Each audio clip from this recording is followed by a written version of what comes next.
L'ex-chef de protocole de Guillaume Soro, Souleymane Kamagaté alias Soul to Soul, a été condamné le 10 juin 2025 par le tribunal de première instance du Plateau à 5 ans de prison ferme pour recel de détournement de fonds publics et blanchiment d'argent. Il écope ainsi de 5 millions d'amende et d'une privation de droits civiques pour 5 ans. La défense, qui contexte la décision, a annoncé faire appel, dénonçant l'absence de preuves durant le procès. Le juge tribunal de première instance d'Abidjan a clairement écrit que M. Koné Kamagaté Souleymane s'est rendu coupable de détournement de deniers publics et que M.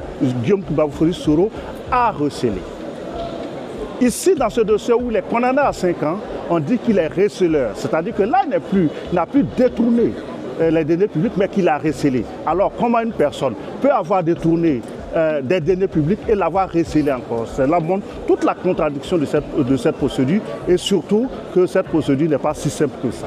Cette nouvelle condamnation s'inscrit dans une série de poursuites visant des proches de Guillaume Soro, ancien Premier ministre et ex-président de l'Assemblée nationale, en exil depuis 2019. Guillaume Soro a lui-même été condamné à la perpétuité pour tentative de déstabilisation en 2019 et à 20 ans de prison pour détournement de fonds. Soul to Soul avait déjà écopé de 20 ans pour atteinte à la sûreté de l'État, peine annulée par une grâce présidentielle en 2024. Le juge tribunal de première instance d'Abidjan a clairement écrit que M. Koné Kamagaté Souleymane s'est rendu coupable de détournement de deniers publics et que M.